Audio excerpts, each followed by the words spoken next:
I am Anil Kumar. Welcome to my series on functions. We are discussing inverse functions and taking example based on rational function. In case you want to learn from me, you can always send an email on the address given. Also check our website for the new videos. The question here is a multiple choice question. Which of the following rational function is a self-inverse function? So the focus is on self-inverse function. We are given four choices here. So let's try to understand what is a self-inverse function.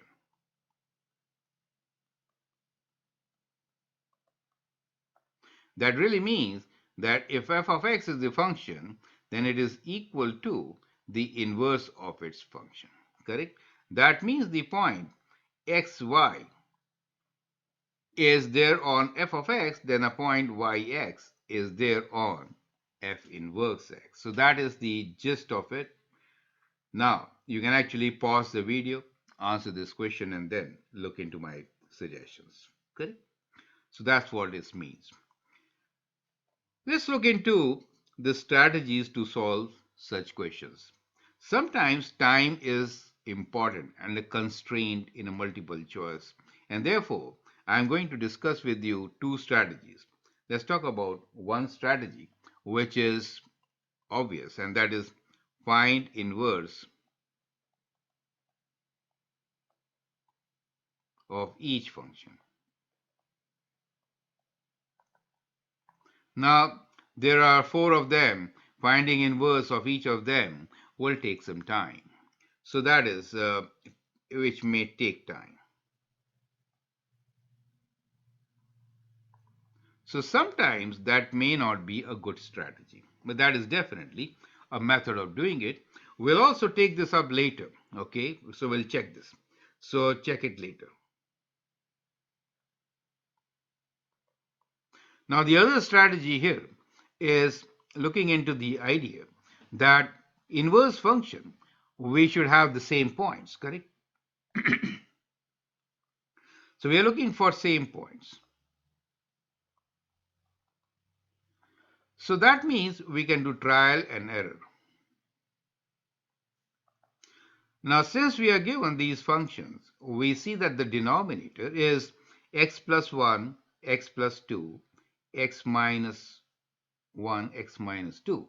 So we should not take values like plus and minus 1 and 2, because with those values, we cannot really calculate the values, correct? But a good value to take is what? Well, the best value to calculate to begin with is x equals to 0. Now, if I put x equals to 0 in the first case, right, we got four examples.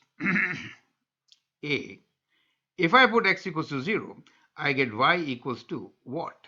So we get 0 plus 2 over 0 plus 1, and so y is equal to 1.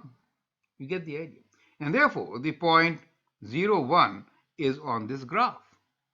Now what we can do here is we can check that if x is 0, if x is 1, then what is the value of y? Substituting 1 here, we get what? Substituting 1, we get 1 plus 2 over 1 plus 1, which is 2. So that is 2. And therefore, this is not self-inverse. You get the idea. So you check the value for some value of x, you get a y value. Now, you can substitute that y value instead of x, right? And then again check for the y value. Do we get a point xy and yx same? That is the idea. Correct? Try it out in all these cases.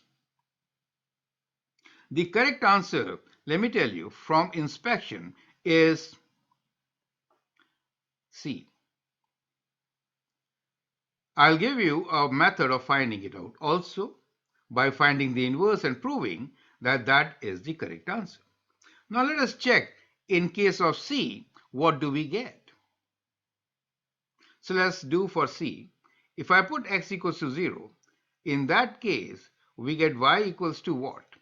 0 plus 2 over 0 minus 1. So like we get minus 2. Is that clear to you? But if I put y equals to minus 2 as x, then what? So if I write minus 2 plus 2 over minus 2 minus 1, I do get 0. So you see that 0 minus 2, and then we get minus 2, 0 as a point. And that means it is self-inverse. And therefore, that is the correct answer. You get the idea. So I told you from inspection, and that is our strategy number 3. So strategy 3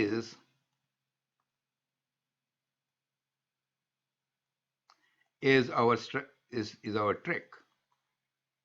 And the trick in this case will disclose at the end, but however, from there straight away, we get our answer. That only this kind of a function could have been a self-inverse function.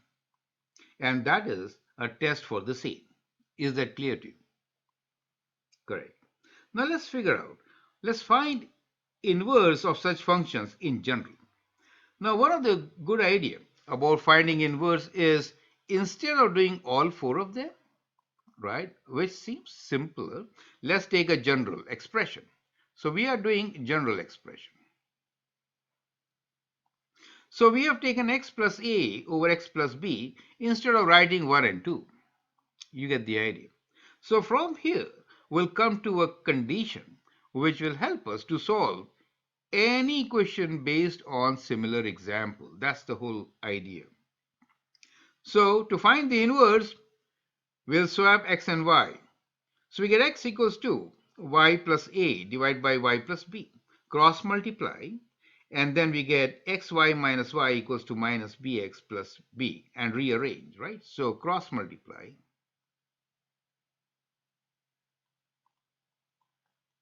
and rearrange, and then isolate. To get y equals to minus bx plus a over x minus 1. Correct? Now we are looking for self-inverse. We got the function which is x plus a over x plus b, and we also got the inverse which is minus bx plus a over x minus 1. So we got this here. Do you see that? Now, if you compare these two functions, what is the condition of y equals to f inverse? So that is to say, where are these two equal? Well, by simple comparison, what do you notice?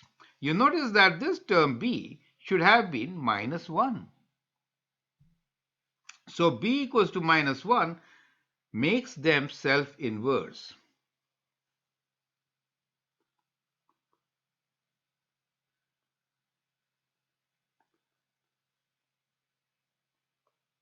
You get the idea.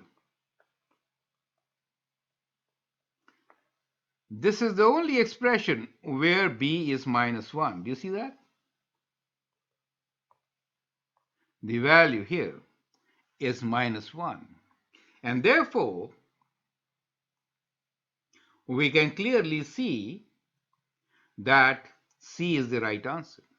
Now, if you know this strategy from this concept, in that case, such questions can be answered within no time. You don't even have to find the inverse in a multiple choice question in examination. I hope that helps. So these are small tricks and strategies based on concepts. So once you understand the concepts, you know what kind of function could be self-inverse. You get an idea. So that is how we are going to remember it and do it when required. I hope that helps. In case you want to learn from me, you can always send an email on the address given. And thanks for watching my videos on YouTube. Thank you and all the best.